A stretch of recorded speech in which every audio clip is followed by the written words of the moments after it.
தூய திரு அமுது கனி கண்ணல் அறுசுவை கறி நெய் பாயதயிர் பால் இனிய பன்னியம் உன்னீர் அமுதம் மேயபடியால் அமுது செய்விக்கமை செய்து அடியார் மாயிரு ஞாலம் போற்ற வரும் இவர் பால் மனம் மகிழ்ந்தார். என்னென்ன சமையல் நடக்குது? முதல்ல திருவமுது. திருவமுதுனாலே பொதுவாக எதை குறிக்குது? சாதத்தை குறிக்குது, ரைஸை குறிக்குது. கொஞ்சம் ரைஸ் வைங்க எங்கே அப்படிங்கிறாங்க இல்லையா? ரைஸ் கொண்டாங்க, ரைஸ் கொண்டாங்கங்கிறோம்ல. அரிசினா வேறு, சோறுனா வேறு. ஆனால் ஆங்கிலத்தில் ரைஸுனாலும் சோறுனாலும் ரெண்டுக்கும் ஒரே பொருள் தான் வச்சுருக்கோம். ரைஸ் எடுத்துருவான்னா, ரைஸ் எடுத்துருவான்னா கிச்சன்லேருந்து கொஞ்சம் ரைஸ் அழுத்து கொடுத்துட்டா என்ன பண்ணுவான் இப்போ இல்லையா? அதனால தான் முதல்ல அமுத சொல்கிறார். ஏன் முதல்ல அமுத சொல்கிறார்? முதல்ல குழம்பு சொல்லியிருக்கலாம் இல்லையா? Very good. வெறும் சோதத்தை எல்லாம் இதை கரைகள் அதுக்கு முன்னோடி. கரியமுது அங்கு உதவாதே திருவமுது கைகூட என்னாராங்க இல்லையா? அம்மா அப்போ தான் சாதம் வடிச்சிட்டாங்க முதல்ல. நம்ம வீட்டு லேடிஸில் என்ன பண்ணுவாங்க? முதல்ல அந்த தொட்டுக்க பொரியல் வறுவல்லாம் செஞ்சுருவாங்க. சாம்பாருக்கு பருப்பு வெந்துட்டுருக்கும் ஒரு பக்கம், அப்புறம் சைடில் பொரியல் வறுவல்லாம் செஞ்சுட்டு இருப்பாங்க. அப்புறம் சாம்பாருக்கு ரெடி ஆகிட்டே இருக்கும், எல்லாம் சரியாயிடும். கடைசியில் உலைய வச்சு சாதம் வடிச்சுப்பாங்க. ஏன்னா சாதம் அப்போ தான் சூடாக இருக்கும். இது சேக்கடார் சமயம் அதை ஒத்துக்கவே மாட்டார். வீட்டுக்கு சமைக்கிறதுனாடி பண்ணிக்கோ, ஆனால் அடியாருக்கு முதல்ல என்ன செய்யணுங்கிறாரு? சாதம் வடிச்சிடணும். அந்த காலத்தில் சாதம் வடித்து என்ன பண்ணுவாங்க? ஆற தான் போடுவாங்க. நம்ம ஆறக்கூடாதுன்னு நினைக்கிறோம், எடுத்து ஹாட் பாக்ஸில் வச்சிடுறோம். அந்த காலத்தில் என்ன பண்ணுவாங்க? கீழே கீத்தை விரித்து அது மேலே துணியை போட்டு அதில் சாதத்தை வடித்து கொட்டியிருப்பாங்க. நோட்டுறோம். எங்கள் ஊர் பக்கத்தில் கீத்து போடுவாங்க. கீத்தை போட்டு அது மேலே துணியை விரித்து போட்டு வேட்டியை விரித்து போட்டு அதை சாதம். ஏன் வேட்டியை விரிக்கணும்? கலர் மாறிடும் புடவை போட்டிங்கன்னா இல்லையா? அதனால தான் வேட்டியை விரிக்கிறது. அதனால் இட்லி துணிக்கெலாம் என்னத்தை பயன்படுத்துகிறோம்? நம்ம வேட்டியை தான் பயன்படுத்துவாங்க. இட்லி துணி காலெலாம் உடனே நம்ம வேட்டி உள்ள கழிச்சுருவாங்க வீட்டில் இல்லையா? ஆண்கள் தான் வருது. வீட்டில் ஒரு குழந்தை வந்தால் போதும் இல்லையா? வீட்டில் ஒரு குழந்தை வந்தால் வீட்டில் உள்ள ஆம்பளைகளை வேட்டியை வர பிடிச்சி கழிச்சுருவாங்க பெண்கள். இட்லி துணி காணுமா உடனே வேட்டியை பிடிச்சி கழிச்சுருவாங்க. இப்போ அது ஒழிஞ்சிருச்சு. அதெல்லாம் என்ன டேரெக்டாக அதுக்கெல்லாம் பிள்ளைங்களுக்கான துணியே பேப்பர்ஸ்ன்னு வந்துருச்சு. இப்போது பேப்பர் ஆகும். இட்லி துணியாக விற்கிதா நேராக பாருங்கள். அது நல்லா இருக்குது. துணி வச்சு சுடுறது இல்லை, எண்ணெய் தடவி சுட்டுறாங்க. சரி. தூய திரு அமுது. தூய திருவமுதுங்கும் போது என்னது? நல்ல வெள்ளையான அந்த காலத்து சென்னல் அரிசி சோறுன்னு பேர். அதுக்கு சென்னல் அரிசி சோறு. அந்த காலத்து உயர்ந்த அரிசி ரைஸ் என்னது? சென்னல் அரிசி. என்னதுக்கு பேர்? அதான் சேக்கரார் சாமி சொல்கிறது. அவர் அறிவாட்டாய் நாயனார் பண்ணுறாரு. அதை அந்த காலத்து உயர்ந்த அரிசிக்கு பேர் சென்னல் அரிசின்னு பேர். பல விதமான அரிசிகள்லாம் அந்த காலத்தில் இருந்துச்சுங்க. அப்போது இருந்ததில் வேறு பெரிய உயர்ந்த ரக அரிசியாக சொல்வது எதை சேக்கரார் சாமி சொல்கிறாரு? சென்னல் அரிசியை தான் சொல்கிறார். அது உயர்ந்தது போல் இருக்கு. ஐவனம்ங்கிறது மலைநெல். அப்படியா? அது மலைநெல். இது சோழ நாடல்ல. இங்கே அது நமக்கு சென்னல் நமக்கு இங்கே விளை பாஸ்மதி மாதிரி. பாஸ்மதி நீட்டாக தானே அதுதான் ஐவனம். மலைநெல். ஐவனங்கிறது மலைநெல். ஐவனம் உணங்கும் எங்கும் நர சேக்கரார் சாமி. அதனால் அந்த தூய திருகமுது எப்படி வடிக்கணும்? சாதம் முதல்ல உலகட்டணும். உலகட்டி தண்ணி கொதிக்கிறதுக்கும் பொழுது 3 தடவை ரின்ஸ் பண்ணணும். அரிசியை 3 தடவை கழுவணும். இதை தான் வழக்கம். பொதுவாக 3 தடவை கழுவிட்டு அதை உலையில். அந்த காலத்தில் பெண்கள் என்ன பண்ணுவாங்க? எல்லோரும் வீட்டு பானையிலையும் ஒரு பட்டை இருக்கும், பார்த்துருக்கீங்களே? சாதம் வடித்த பானையில் அரிசியை போட்டுட்டு பானையை அப்படி பட்டை போட்டு தொட்டு கும்பிடுவாங்க. அந்த இதெல்லாம் வழக்கத்திலே கிடையாது. அதெல்லாம் பொங்கல் அன்னைக்கு விபூதியெல்லாம் போட்டு பானையை வைப்போம். அரிசி போட்ட உடனே அந்த பானை அந்த ஈரக்கையோட ஒரு பட்டை போட்டு ஒரு கும்பிடுவாங்க. அந்த பானைக்கு ஒரு கும்பிடுவாங்க.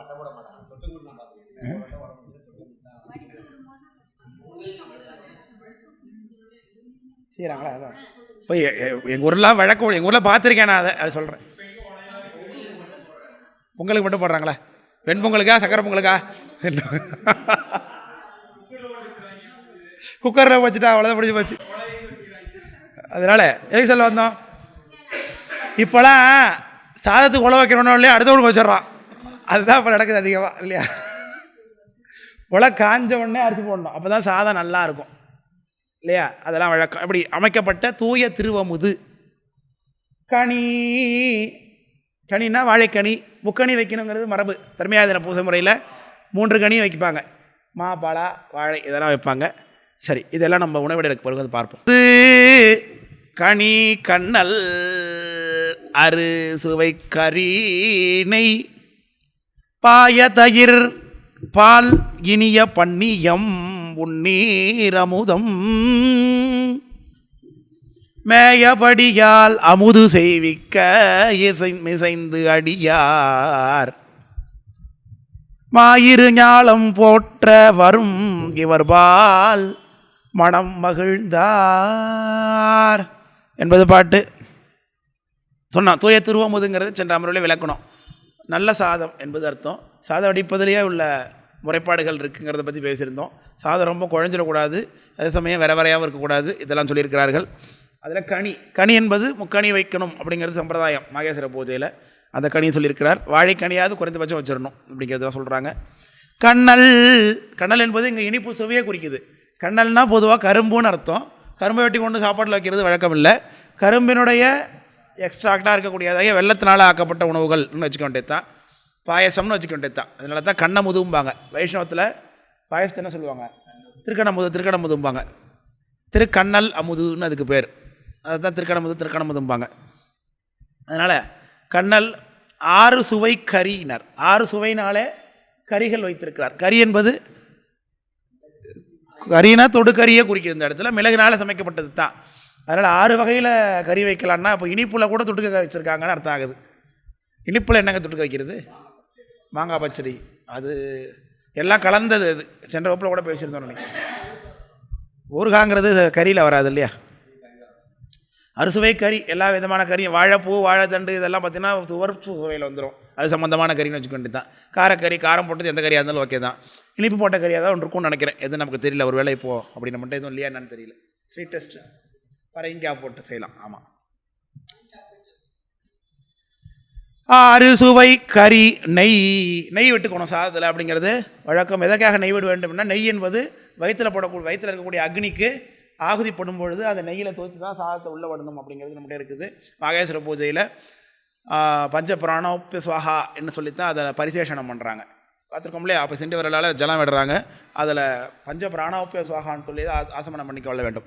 ஆத்மத்வாய சுதா, வித்யாத்வாய சுதா, சிவத்வாய சுதான்னு சொல்லி ஹிருதய மந்திரம் நடத்தாதனாலே ஆகுதி கொடுத்து கொள்ள வேண்டும்னு சொல்லப்பட்டிருக்கிறது. அப்போ நெய்யில் துவைத்து செய்ய வேண்டும். அதற்கு பருப்பு வச்சுக்கணும். முதல்ல மாகேஸ்வர பூஜை எப்படி செய்யணும் அப்படிங்கிறது லட்சணம் சொல்லப்படுகிறது. மாகேஸ்வர பூஜைனா இன்றைக்கு எங்கெல்லாம் நடக்கிற இடத்துல பார்த்தீங்கன்னா, அடியார்கள் பண்ணுற இடத்துல காலையிலே மாகேஸ்வர பூஜை அப்படிங்கிற பேர். மாகேஸ்வர பூஜைனா என்னென்னே தெரியாமல் மாகேஸ்வர பூஜை நடத்தி கொண்டிருக்கிறார்கள் பல இடத்துல. காலையில் ஒரு இடத்துக்கு சாப்பிட போகணும்னு வச்சிங்களேன், எங்கேயாவது ஒரு அடியாருக்கு ஒரு விசேஷம் வச்சுருக்காங்க, கூப்பிட்ருக்காங்க அப்படின்னா, அங்கே போனால் கூட காலையில் பொங்கல் இட்லி வைக்கும் போது கூட நம்ம அவசர அவசரமாக சாப்பிட்லான்னு வைக்கிறப்ப தான் அன்னம்பாளிக்கும்னு ஆரம்பிச்சிடுறாங்க ஒரு பக்கம். சரி, அன்னம்பாளிக்கு முடிகிற வரைக்கும் வெயிட் பண்ணலாமா அப்படின்னு பார்த்து அதை பண்ணி பிறந்தார் பெரும்பையன்னு அங்கே ஆரம்பிச்சிடுறாங்க. என்ன சார் இது அப்படின்னு நம்ம அது தெரிய மாட்டுது. அதாவது மாகேஸ்வர பூஜைன்னா என்ன நினைத்துக் கொள்கிறார்கள், அங்கேயும் சிவபெருமான பூசிக்கிறது நினைத்துக் கொள்கிறார்கள். அது அல்லவே அல்ல. அது மாகேஸ்வர பூஜை என்பது இங்கே உட்கார்ந்துருக்குற அடியாரை பூசிக்கிறது தான். பெருமான சாப்பாட்டை வாயில் கையில் வைக்க முடியாத அளவுக்கு தடுத்துக்கிட்டு உட்காந்துருப்போமா? சாமிக்கு நைவேத்தியம் எப்படி பண்ணுறோமோ அதே மாதிரி சிரத்தையோட அதே பக்தியோட கூட அந்த அடியாருக்கும் உணவு நாம் இட வேண்டும். அதனால் அடியாரை உட்கார வச்சுவிட்டு கொஞ்சம் கொஞ்சமாக சாதம், கொஞ்சம் கொஞ்சமாக பருப்பு, அப்புறம் ரசம், அப்புறம் அந்த பொரியல் இப்படி கொண்டு போகக்கூடாது. இது முறை கிடையாது. மாகேஸ்வர பூஜை லட்சணம் முதல்ல எல்லாவற்றையும் பரிமாறணும். இலையை போட்டு கறி வகையெல்லாம் பரிமாறி சாதத்தையும் போட்டு சாம்பார் விடுறதோட தயாராக வச்சுக்கணும். அதுக்கப்புறம் தான் அவங்கள இலையில் அமர கூப்பிட்டு அழைச்சி உட்கார வைக்கணும். அவங்கள உட்கார வச்சுட்டு ஒன்றா வச்சு கொண்டு அவங்கள காத்திருக்க வைக்கக்கூடாது. இது மகா அபராதமாக முடியும் என்று பார்க்குறோம். அதேமாதிரி அவர்களை சாப்பாட்டில் எல்லாம் உட்கார வச்சிட்டோம்னா எவ்வளோ சீக்கிரம் அவங்கள சாப்பிட நம்ம அனுமதிக்கிறோமோ அவ்வளோ சீக்கிரம் நம்மளை அதுக்கப்புறம் உட்கார வச்சுட்டு நமக்கு தெரிஞ்ச பாட்டெல்லாம் பாடிக்கிட்டு நிற்கிட்டு இருக்கக்கூடாது. நம்மளோட திறமையை காட்டுறதுக்கான இடம் அது அல்ல.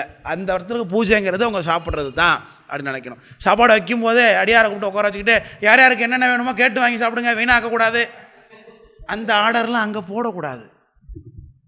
அது பூஜை கிடையாது. பூஜைன்னா அங்கே பணிவு இருக்கணும்.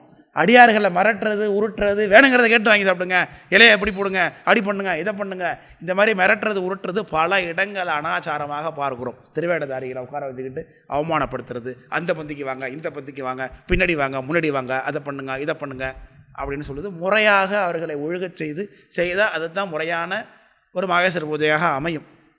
அப்போ எவ்வளவு பேர் வருவாங்க என்பதற்கேற்ப அவ்வளவுக்கு தகுந்தது போல் அதை அமைக்க வேண்டும் இந்த இடத்த.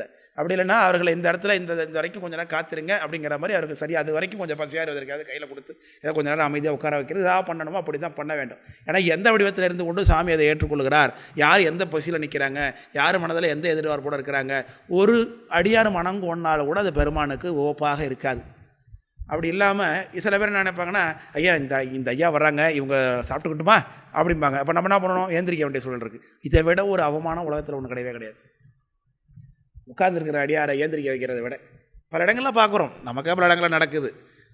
அதனால் இது பல இந்த கோயில்களெல்லாம் திருவிழாக்களுக்கெல்லாம் போகிறப்பெல்லாம் இந்த மாதிரியான விஷயங்கள் எல்லாம் பார்க்குறோம். மண்டபங்களில் பெரிய பெரிய மண்டபங்களில் அடியார்களுக்கு சாப்பாடு நடக்கும் பொழுது உட்கார வச்சுட்டு போய் மாவு வாங்கிடுறது, உட்கார வச்சுட்டு போய் இதெல்லாம் செய்வதை பார்க்குறோம். ஸோ மாகேஸ்வர பூஜை தான், துண்டு தான் இல்லைன்னு இல்லை. ஆனால் துண்டுன்னு வந்துட்டோம்னாலும் அது எப்படி இருக்கணும்னு ஆகுது, முறையாக இருக்க வேண்டும் என்று ஆகிறது. அதே போல் அடியார்களும் அந்த லட்சணத்தோடு நடந்து கொள்ள வேண்டும். இங்கீதம்னு ஒன்று இருக்குது, அந்த இங்கீதத்தையும் நாம் பின்பற்ற வேண்டும். அது சுயமனித ஒழுக்கத்தோடு சம்மந்தப்பட்டது.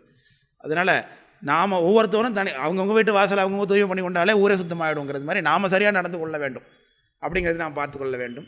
அதில் அங்கே போய் இருந்து உணவு பண்ணுறது, வெயின் அடிக்கிறது, சாப்பிடாமல் பண்ணுறது, அங்கே போய் அதிகாரம் பண்ணுறது, ரசம் கொண்டா சமர் கொண்டா அப்படின்னு அவங்கள மாகேஸ்வர பூஜை பண்ணக்கூடிய அடியார்களை போய் அவங்கள போய் அதட்டுறது, உருட்டுறது, மிரட்டுறது, வீண் பண்ணுறது இதெல்லாமும் நம்மளும் பண்ணக்கூடாது.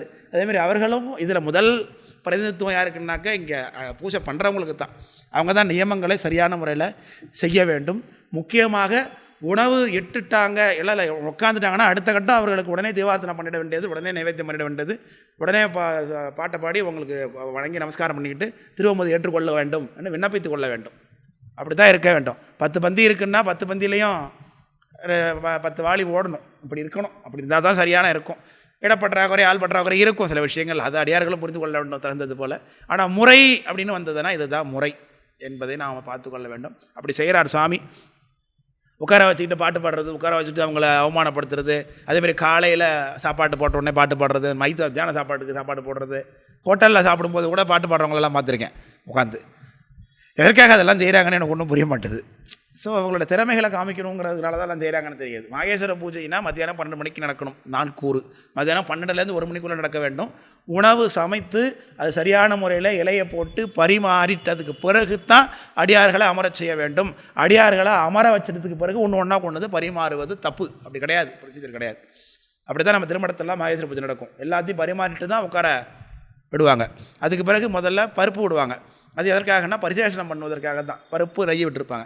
அதை வைத்து கொண்டு சாதத்தை சமபங்காக பிரித்து அதை அஸ்திர மந்திரத்தினாலே புரோக்ஷனம் பண்ணி அதுக்கு என்னென்ன சம்ஸ்காரங்கள்லாம் பண்ண வேண்டியதோ அதெல்லாம் பண்ணதுக்கு பிறகு சாதத்தை 2 பங்காக பிரித்து அதில் ஒரு பகுதி எடுத்து பருப்போட கூட்டி எடுத்து அதை பிண்டமாக படித்து வச்சு அதுக்கு பிறகு தான் பஞ்ச பிராணனுக்கும் சுவாகாந்தமாக அதை நிவேதனம் பண்ணிவிட்டு அப்புறம் அக்னியை வயிற்றுக்குள்ளே இருக்கிற அக்னிக்கு அது ஆகுதியாக கொடுக்கணும். இப்படியெல்லாம் நமக்கு இருக்குது.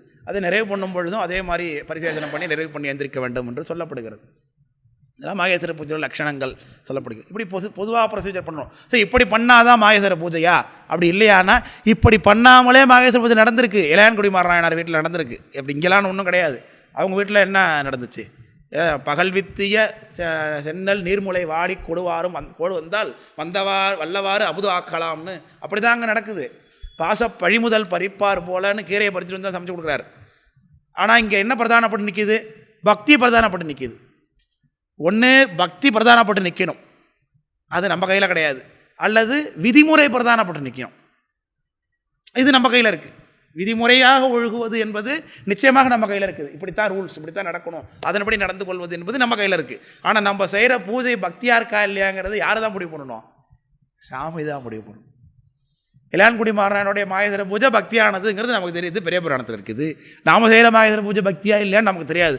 நிச்சயமாக எப்படி இருக்கணும்? ஆனால் விதிமுறைப்படி இருக்க வேண்டும். அடியார்களை அவமதிக்காமல் பொறுமையாக அழைத்து வந்து எழுந்தருளச் செய்து அவர்களுக்கு பாத பூஜை எல்லாம் பண்ணி அப்புறம் போட்டிருக்கிற இலையில் உட்கார வச்சு அமர வச்சு நமஸ்காரம் பண்ணி பெருமானே வந்திருக்கிறார், பெருமான் தான் சாப்பிட்றார் என்ற புத்தியோடு கூட அவர்களை வழிபாடு செய்ய வேண்டும். அதனால தான் தாபாரம் சங்கமம் என்று 2 உருவினில் என்று மாபாரன் பூசை கொண்டு மண்ணுயிருக்கு அருளை வைக்கும்னார்.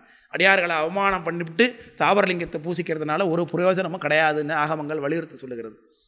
அடியார்களை 1 மணி வரைக்கும் சாமிக்கு நித்தியவாத்திரம்னு ஆகலை, அலங்காரம் ஆகிட்டு இருக்கு, போது அலங்காரம் ஆகிட்டு இருக்கு அப்படி இப்படின்னு சொல்லி 1 மணி வரைக்கும் இழுத்தடிச்சு 1:30 மணிக்கு வரைக்கும் இப்போ சொற்பொழிவுலாம் வச்சுருப்பாங்க. எங்களை பெரிய ஆட்களுக்கெல்லாம் கூடுவாங்க.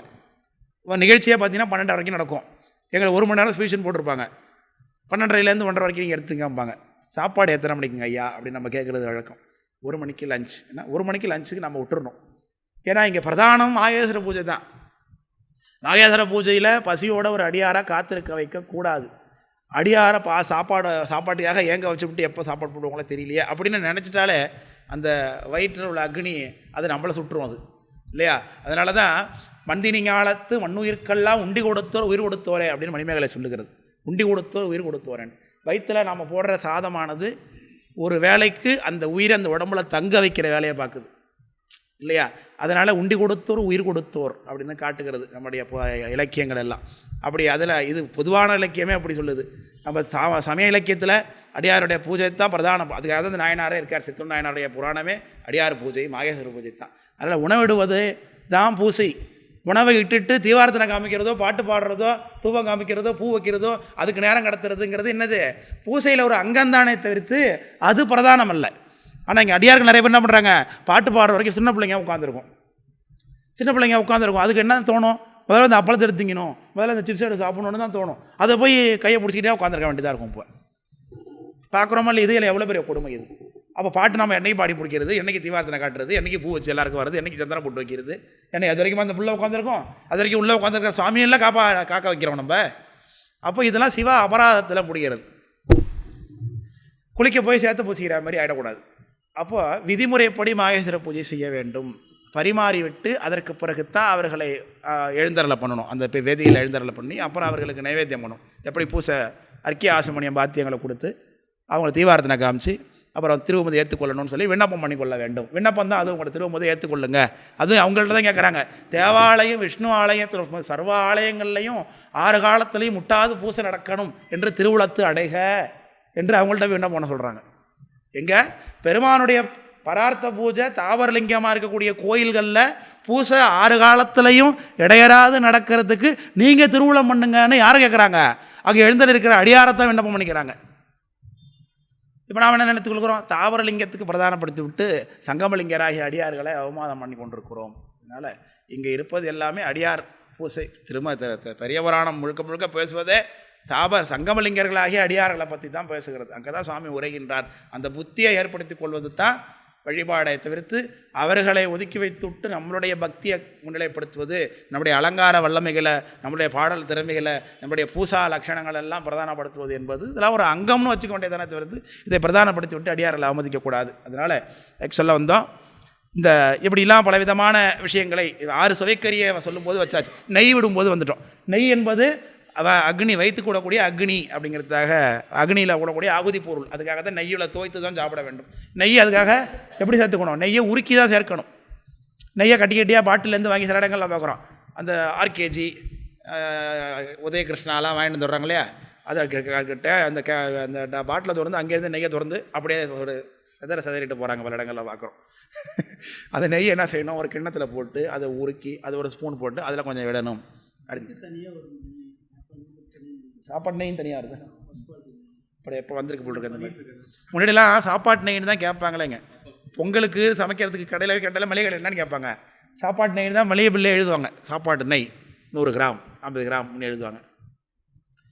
சரி, அப்போ நெய் அது நெய் எடுக்கிறார். இந்த உங்கள் வீட்டில் ஏகப்பட்ட பசு இருக்குது. அதனால் பசுவில் வீட்டிலேயே ஹோம்மேடு நெய் தான். இவர் ஒன்று ஊத்துக்குடியிலேருந்து வெண்ணெல்லாம் வாங்கி ஒன்று ஒரு கிரால் கிடையாது நம்ம நாயனார். அதனால் வீட்டிலேயே பசுலாம் நிறையா வச்சுருக்காரு. 3 வகை நிறையும் உடையேன்னார் பின்னாடி. அதனால் 3 வகை நிறைய இருக்கிறதுனால ஏகப்பட்ட பசு ஒரு வீட்டில் இருக்கும். அந்த பசுக்கள்கிட்டேருந்து ஏகப்பட்ட பால் வரப்போகுது, பால்லேருந்து நெய் வரப்போகுது. அது அடியார்களுக்கு பரிமாறுகிறார். பாய தயிர்னா என்ன தெரியுமா, தயிர் ஓடக்கூடாதுன்னு அர்த்தம். தயிரை ஊற்றுற துரத்துறன்னு ஓடலாம், அது தயிர் இல்லை இல்லையா, தண்ணி விட்ட தயிர் இது இல்லையா. தயிரை எப்படி உர ஊற்றணுங்கிறதுக்கு ப்ரொசீஜர் இருக்குது. பாலை நல்லா சுண்டை காய்ச்சி ஆற விட்டுறணும். ஆறினதுக்கு பிறகு உர ஊற்றணும். உர ஊற்றினா தான் அது சரியான முறையில் வரும். வெதுப்பான சுத்தமாக ஆறி ஜில்லுன்னு ஆகிடக்கூடாது ஃப்ரிட்ஜில் வச்சாப்புல இல்லையா. கொஞ்சம் வெதுப்பாக இருக்கும்போது கொஞ்சோண்டு உரைய ஊற்றுனீங்கன்னா அது அப்படியே உறைஞ்சி வரும். அதை பிறையிட்ட தயிருங்கிறாங்க. அதை பிறையிட்ட தயிர் என்றெல்லாம் அந்த தயிரை பற்றி இது சொல்லுகிறது. முளி தயிர் புசைந்துன்னு புறநானூறு சொல்லுகிறது. முளி தயிருங்கிறார். முளி தயிர் கட்டியாக இருக்கக்கூடிய, புளிப்பு அதிகமாகவும் ஏறாமல், அதே சமயம் புளிப்பு இல்லாமல் போயிட்டுதுன்னா உரையிலன்னு அர்த்தம் இல்லையா? புளிப்பு அதிகமாக இருந்ததுன்னா திங்க முடியாது, புளிப்பு இல்லைன்னா பால் வாடை அடிக்கும். ஆமாம், இனிப்பாக இருக்கும் தயிர். அதோட ரெண்டுத்துக்கும் இடைப்பட்ட ஒரு நிலையில் இருக்கணும். நல்ல தயிராக இருந்ததுன்னா சுட சுட சாதத்தில் கொஞ்சம் தயிரை விட்டு உப்பு போட்டு தின்னாலே தொட்டுக்க வேணாம் இல்லையா? அந்த மாதிரி இருக்கக்கூடிய தயிர், இது மாதிரி பசுமாட்டுடைய தயிர். அப்படி எருமை தயிர் அதை விட வசதி, ரொம்ப அதிகமான திக்காக இருக்கும் எருமையினுடைய பால் தயிர். எருமையினுடைய வெண்ணெய் தான் வெள்ளையாக இருக்கும், பசுவினுடைய வெண்ணெய் மஞ்சள் நிறத்தில் இருக்கும். அப்படிலாம் சொல்கிறது அப்படின்னு சொல்லுகிறார்கள். அதனால் பாய தயிர். அப்போ என்னென்ன கொடுக்கணும் மாயாசுர பூஜையில்? சாதம் போடணும், கனி வர்க்கம் வைக்கணும், பாயசம் வைக்கணும், 6 சுவை கறி, நெய், பாய தயிர், பால். அதோட கூட பால் வைக்கிறாருங்க. பாதாம் மில்க் கொஞ்சம் பருப்பு இருக்குது. அப்புறம் வெறும் பால் என்ன மத்தியானத்துக்கு கிடையாது இல்லையா? பாதாம் மில்க் கொஞ்சம் பாதாம்லாம் போட்டு அரைச்சி மசாலா பால் வச்சுருவார் போல் இருக்குது சாமி. அடியாருங்களா எங்கள் நெய்யை வச்சார், அப்புறம் தயிர் விட்டார். நிச்சயமாக மோர் மட்டும் மிஸ்ஸிங், மோர் விட்டுருப்பார் கண்டிப்பாக, மோர் குழம்பு விட்டுருப்பார் இல்லையா? வத்த குழம்புங்கிறது மாயேஸ்வர பூஜையில் வழக்கம் இல்லை நம்ம மடங்கள்லாம். ஏன்னா வத்த குழம்புங்கிறது அது பண்டை பொருள், பழைய பொருள். அது வற்றல் போட்டு வச்சால் அது என்னது, அது பழைய பொருள். அதை நம்ம மாயேஸ்வர பூஜையில் கலந்து எப்படி ஆச்சாரத்தை பாருங்கள். அதனால் குழம்புக்கு பதில் மோர் குழம்பு விட்டுக்கிறோம் நம்ம. அது நேற்று தானே, புதுசு தானே. தயிருங்கிறது புதுசு தானே சார். அவனே உரை விட்டதுனால அடுத்து புதுசாக தானே தயிர் வருது. இப்போ தயிரை நீங்கள் வச்சுருந்தீங்கன்னா ஒரு நாளுக்கு மேலே தயிரை பயன்படுத்தக்கூடாதுல்ல. அதுக்கு மேலே தயிர் ஒரு மாதிரி வாட அடிக்க ஆரம்பிச்சிடும், நல்லா இருக்காது. புதிய தயிர், அதில் தான் பாய தயிர்னார். அப்போ வத்த குழம்பு அப்படிங்கிறது அது ஏற்றுக்கலாமாங்கிறது இங்கே பிரச்சனை கிடையாது. நம்ம மடங்கள்லாம் மரபு இல்லை, அவ்வளோதான். வத்த குழம்பு அப்படிங்கிறது நம்ம மரபுல நம்ம இதில் எல்லாத்துக்கு மேலே மோர் குழம்பு விடுறாங்க நம்ம இதில். அதனால் மடத்தில் முதல்ல ரசம் தான் விடுவாங்க, அதுவும் நம்ம ப்ரொசீஜர் இல்லையா? ரசத்தான் முதல்ல விடுறோம். அது ஸ்டார்டர் அப்படிங்கிற இந்த கலாச்சாரம் இப்போயும் இருக்குது. ஹோட்டல்ஸ்லாம் போனால் இப்போ என்ன பண்ணுறாங்க, ஃபுட்டு ஆர்டர் பண்ணது உடனே அதுக்கு முன்னாடி கொஞ்சம் ஏதாச்சும் சூப். நம்ம எங்கேயும் நம்ம வகுப்பு பெரிய புராண வகுப்புலையுமே அதை தான் பயன்பட்டுருக்கின்றோம். மாகேஸ்வர பூஜையில் அப்போது அடியார்கள் சாப்பிட போகும்போது தயிர் மோர் ரசத்தை தான் முதல்ல விடுகின்றோம். புதால் யாராவது வந்தால் என்ன சாம்பாரே வர்ற அதுக்குள்ளே ரசம் விட்றீங்க அப்படிம்பாங்க. இல்லைங்க இங்கே ரசம் தான் முதல்லாம்பாங்க. அதனால் ரசத்தை எதுக்காக விடுறாங்க முதல்லன்னா, அது மத்தியான சாப்பாடாதது தான் சாப்பாடு. அதனால் அந்த அமிலத்தன்மை மட்டுப்பட வேண்டும் என்பதற்காக அப்படி சொல்லுகிறார்கள். அப்படி இனிய பண்ணியம்னா பலகாரம். பலகாரம் என்ன சொல்லப்போனால், பலகாரம்னா அது பலகாரத்தையும் குறிக்குது. இந்த இடத்துல என்ன சொல்கிறதுனா பணியாரம்னு சொல்கிறீங்க பார்த்தீங்களா? அதிரசம், அந்த எண்ணெயில் அரிசி மாவு, வெல்லம், அரிசியை ஊற வச்சு அதோடு கூட வெல்லம், ஏலக்காய் இதெல்லாம் போட்டு ஆட்டணும். ஆட்டிட்டு அதை காய்ந்த எண்ணெயில் விட்டிங்கன்னா அது பணியாரமாக வேகுது பாருங்கள். அதை தான் பணியாரம்னு சொல்கிறது. இல்லை முடியுதுன்னா இப்படி தான் பணியாரம் செய்வது. இது அப்பம்னு இதுக்கு ஒரு பேர் இருக்குது, அப்பம்னு இல்லையா? உண்ணியப்பம்னு சொல்கிறாங்களே, தான் கேரளாவில் உண்ணியப்பம்பாங்க. அதில் கொஞ்சம் வாழைப்பழம் போட்டுட்டிங்கன்னா நல்லா வாழைப்பழ வாடையோடு இருக்கும். அது இது மாதிரி இருக்கிறதுலாம் பண்ணியம், பல விதமான அப்படியா?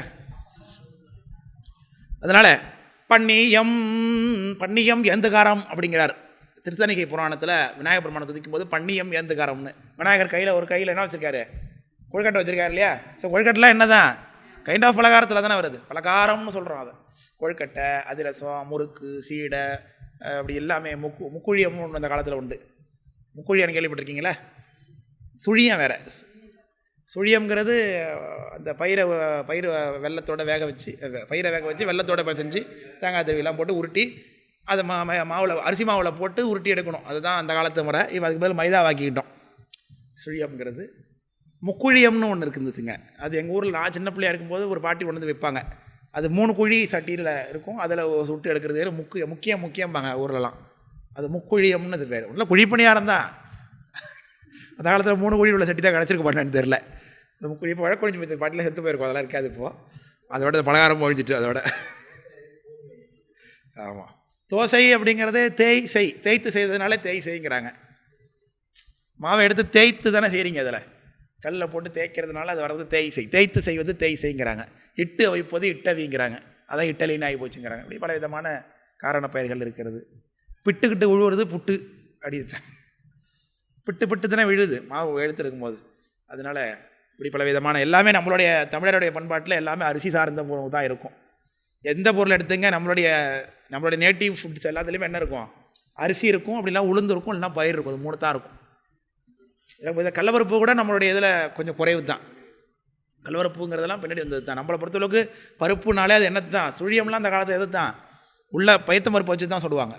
பயிர் சாதம்னே ஒன்று செய்வாங்க. பயிரை போட்டு இப்போ பொங்கல்னு ஒன்று செய்கிறோம் பார்த்தீங்களா, வெண்பொங்கல்னு. அதில் பச்சை பைத்தம் பருப்பை போட்டு தேய்ச்சி எடுத்து மஞ்சள் கலரில் கடையில் கிடைக்குது பாருங்கள் பைத்தம் பருப்பு, அதோடு சேர்த்து வேக வச்சா தான் நம்ம சாப்பிட்ற வெண்பொங்கல். பயிர் என்ன செய்வாங்க, பாசிப்பருப்பை நல்லா காய வச்சு எந்திரக்கல்லில் போட்டு அதை உடைச்சோம்னா அது 2 திரிஞ்சிரும்.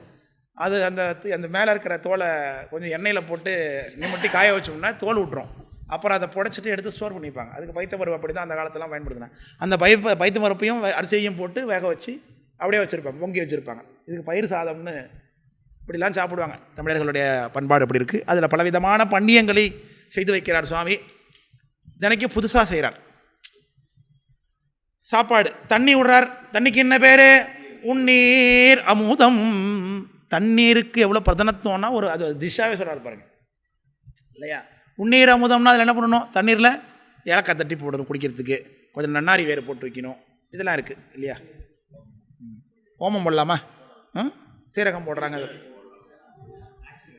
சரி, சில பேருக்கு வெந்நீர் வேணும்னா வெந்நீர், சுடுதண்ணி வேணும். வெந்நீர் சுடுதண்ணிலாம் ஒன்று தானே. வெந்நீர்னா வேணும், வெந்நீர். பச்சை தண்ணி வேணும்னா பச்சை தண்ணி. இப்படிலாம் தனித்தனியாக வச்சுருக்கிறாங்க. அதுந்தாப்புல நீரமுதம் மேயபடியால் அமுது செய்விக்க. மேயபடியால்னா முறைப்படின்னு அர்த்தம், படிமுறையிலன்னு அர்த்தம், சரியான முறையிலன்னு அர்த்தம். முதல்ல சாதம், அப்புறம் ரசமோ அல்லது சாம்பாரோ. தருமபுரமாக இருந்ததுன்னா ரசம், மற்ற வேறு இடங்களாக இருந்ததுன்னா முதல்ல சாம்பார், எப்படி ஏதோ ஒன்று விடுறாங்க.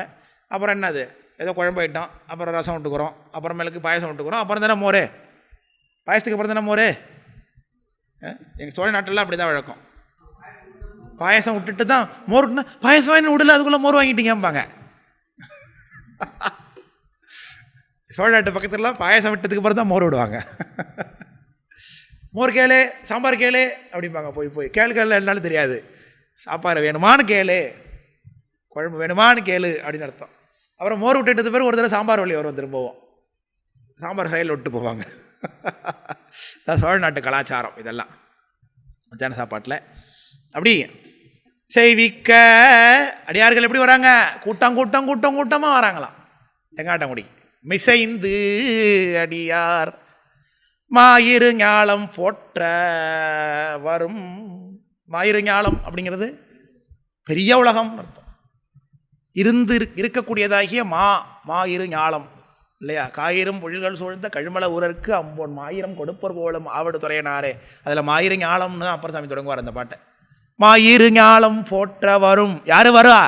சிறுத்தொண்ட நாயனார் மாயிரு ஞாலம் போற்ற. எங்கே பார்த்தாலும் அவருடைய பேர் பெருமைப்படுகிறது. செங்காட்டங்குடி போனால் பாருங்க, சாப்பாடுனா அதாங்க சாப்பாடு அப்படின்னு பேசிக்கிறாங்க அடியாரெலாம். ஒரு அடியார் இருக்கார் பாருங்க, சிறுத்தொண்டர்னு சொல்லிக்கிறாங்க. பல்லவ தளபதியாக இருந்தாராம் முன்னாடி, பார்த்தா அப்படி தெரியாதுங்க, நல்ல மனுஷன் அப்படி பேசிக்கிறாங்க அடியார்.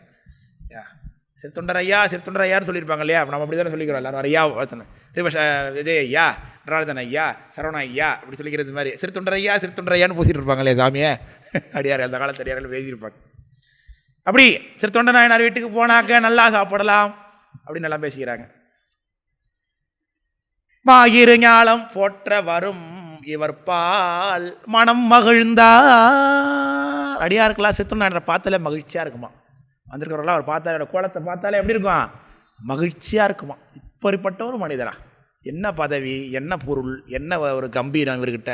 ஆனால் இவர் அடியாரை பார்த்தா இப்படி நடுங்கிறாரே, இப்படி பயப்படுறாரே, இந்த மாதிரி ஒருத்தனை உலகத்தில் பார்த்ததே இல்லையே அப்படின்னு எல்லாரும் அவருடைய நடத்தையை பார்த்து மகிழ்ச்சி கொள்ளுகிறார்கள். யார்? வந்திருக்கக்கூடிய அடியார்கள் எல்லாரும் அப்படி மகிழ்ச்சி கொள்ளுகிறார்கள் என்று சொல்லுகிறார். சரி, இன்னும் அவருக்கு பேர் என்ன நிகழ்? இப்போ தானே சிறுத்தொண்டர்னு இது வரைக்கும் பரஞ்சோதி தான். பரஞ்சோதி ஐயாவா இருந்திருந்தார். இப்போ என்ன ஆக போகிறாரு? சிறுத்தொண்டர் ஐயாவா ஆக போகிறார். இப்போ தான் எப்படி ஆகிறார்? சீதாமதி அரவினுடன் செஞ்சடை மேல் செறிவித்த நாதன் அடியார் தம்மை நயப்பாட்டு வழிபாட்டால் மேதகையார் அவர் முன்பு மிகச் சிறியராய் அடைந்தார். மேதகையார் அவர் முன்பு மிகச் சிறியராய் அடைந்தார். ஆதலினால் சிறு தொண்டர் என நிகழ்ந்தார் அவனியின் மேல் அப்படின்னார். மேதகையார் அவர் முன்பு சாமி பேசிப்பாரான். அப்படி அடியார் யாரா பார்த்தா என்ன பேசிப்பாரான்? அடியார் வராங்க. இல்லை அடியார்னு சொல்லாதீங்கப்பா, மேதகையோர் அப்படின்னு சொல்லிப்பாரான். எப்படி திருநீர் உத்தராட்சம் தரித்திருந்தாலே என்ன அடையாளம்? அவங்களுக்கு என்ன பேர் வச்சுறாரு இவர்? மேதகையோர். நம்ம மேதகு ஆளுநருங்கிறோம். மேதகு ஆளுநரா? மேதகு அடியாருங்கிறார் திருத்தொண்டாயினார் இல்லையா? அடியார்கள் தான் மேதகு, மற்றதெல்லாம் கீழ்தகு தான். திருநீர் உத்தராட்சம் தான் மேதகுன்னு அர்த்தமாகுது. எவரேனும் தாமாக விளையாடத்திட்ட திருநீரும் சாதனமும் கண்டால் உள்கி ஒவ்வொராதே உகந்தடிமை திறமே பேசி இவர் தேவர் அவர் தேவர் என்று இரண்டாட்டாது ஒழிந்து கவராதே தொழுமடியார் நெஞ்சின் உள்ள கன்றாப்பூர் நடுதறியை காணலாமே என்று காட்டுகிறார். மெய்த்தவ வேடமே மெய்ப்பொருள் என்ற இந்த வேடம் தரித்து வந்தவருக்குத்தான் மேதகு என்ற பட்டத்தை கொடுக்குறார் இவர். யாரை பார்த்து? அடியார்களை பார்த்து. சீத மதியரவினுடன் தஞ்சடை மேல் செறிவித்த நாதன் பெருமான் அடியார் தம்மை நயப்பாட்டு வழிபாட்டால். நயன்னா விரும்பி விரும்பி வழிபாடு பண்ணுறது. யாராவது திராட்சதாரியை பார்த்தாலே அவருக்கு ரொம்ப விருப்பமாக ஆசையாக இருக்கும், காதலாக இருக்கும் நாயனாருக்கு. எப்படி இவர் சாமியை நீங்கள் புரிஞ்சுட்டு கும்பிட்றீங்க அப்படின்னு ஒரு ஆசைத்தான் இல்லையா? நமக்கு பிடிச்சதை இன்னொருத்தவங்களுக்கு பிடிக்குதுன்னா அது சாமி விஷயத்தில் நல்லாயிருக்கும். ஒரு படம் பார்க்குறோம், இந்த படம் நல்ல படம் போய் பார்த்துருவாங்கிறோம்ல. போயிட்டு இருந்தேன்னா கேட்குறோம், என்னென்ன பார்த்தேன், அந்த காட்சியை பார்த்தியா இந்த காட்சியை பார்த்தியா அப்படின்னு கேட்டுக்கிறோம்ல. பார்த்தவர்கிட்ட பார்த்து ஏன் நமக்கு பிடிச்சது அவங்களுக்கும் பிடிச்சதுனால நமக்கு ஒரு சந்தோஷம் ஏற்படுது. அது சாமி விஷயத்தில் இப்படித்தான். நாம் கும்பிட்ற சாமி அவங்க கும்பிடும்போது நமக்கு ஒரு ஆசை ஏற்படுகிறது இல்லையா? அப்படி அவருக்கு எப்படி ஒரு தொடர்பாக இருக்கார் அப்படி தெரிஞ்சுக்குவது. மேதகையார் அவர் முன்பு மிகச் சிறியராய் அடைந்தார்.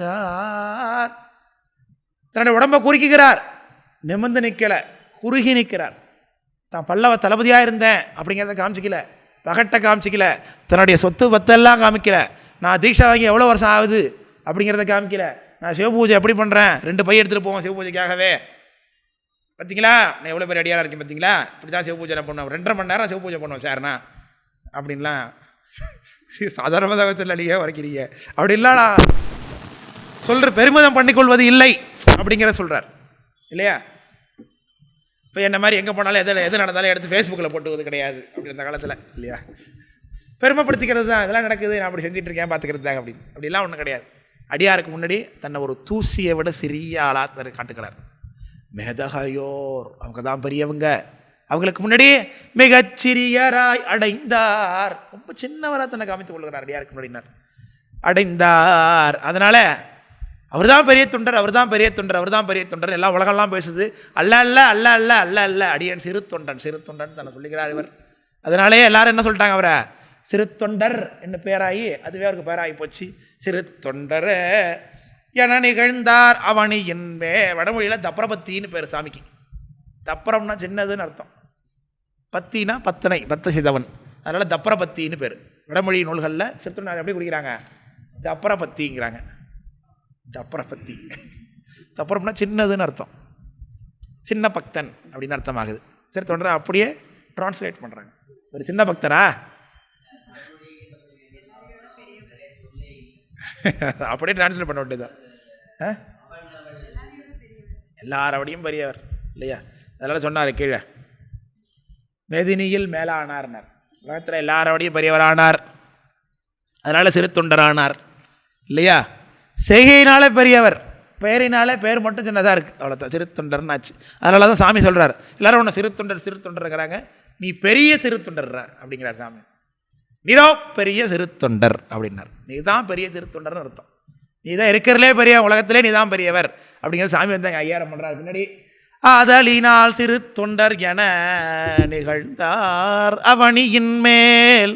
அவனின்னா உலகம், உலகத்தில் அவரை மாதிரி ஒரு ஆள் உலகத்தில் கிடையாது, அவளை போகிற பெரிய ஒரு உலகத்தில் யாரும் கிடையாது. அவனியின் மேல் நிகழ்ந்தார் என்ன அர்த்தம், அவர் சொல்லிக்கல தான் பேர் இதுன்னு, அந்த பேர் நிகழ்து. அப்படி ஊரெல்லாம் ஒரு பேர் அப்படி நிகழ்கிறது, எல்லாரும் அப்படி பேரை வச்சுட்டாங்க, அவருக்கு காரண பெயர் ஆகிப்போச்சு. அப்படி அப்படி இருக்கார் சாமி.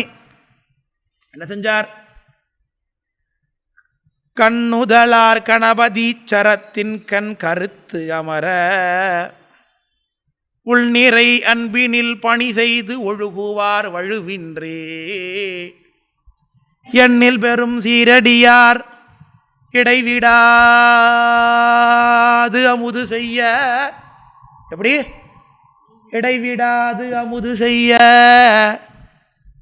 நன்னிய பேர் உவகையுடன் நயந்து உரையும் நாளின் கண். பின்னாடி வந்தார் ராமலிங்க சாமி. அணையாத அடுப்புன்னு கட்டினார் ராமலிங்க சாமி. உலகத்தில் உள்ள உயிர்களெல்லாம் சாப்பிடணும் அப்படின்னு.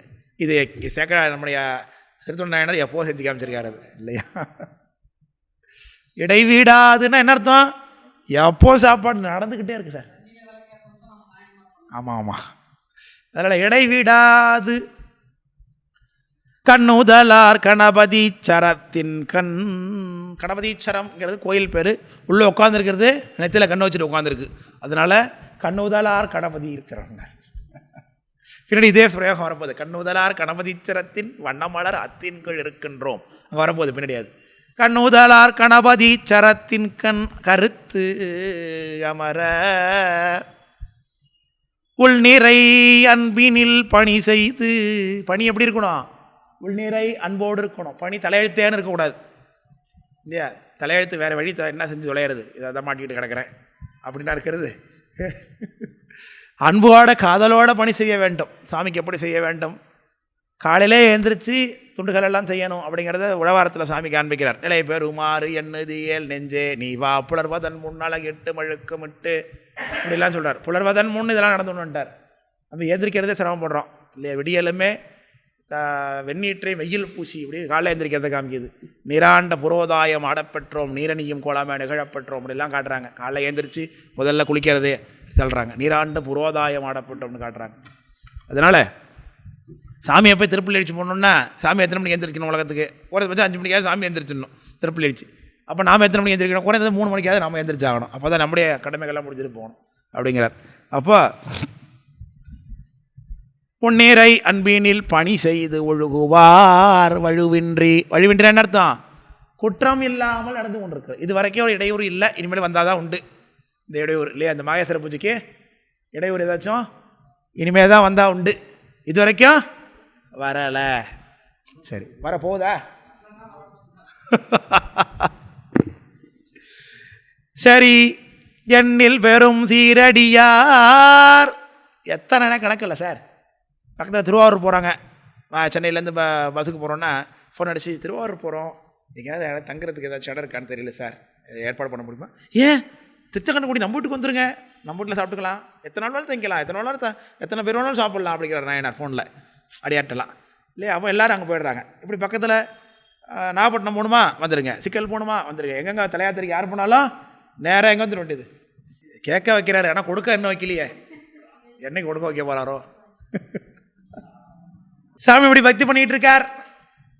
வேத எண்ணில் பெரும் சீரடியார் இடைவிடாது அமுது செய்ய நன்னிய பேருவகையுடன் நயந்து உரையோ நாளின் கண்.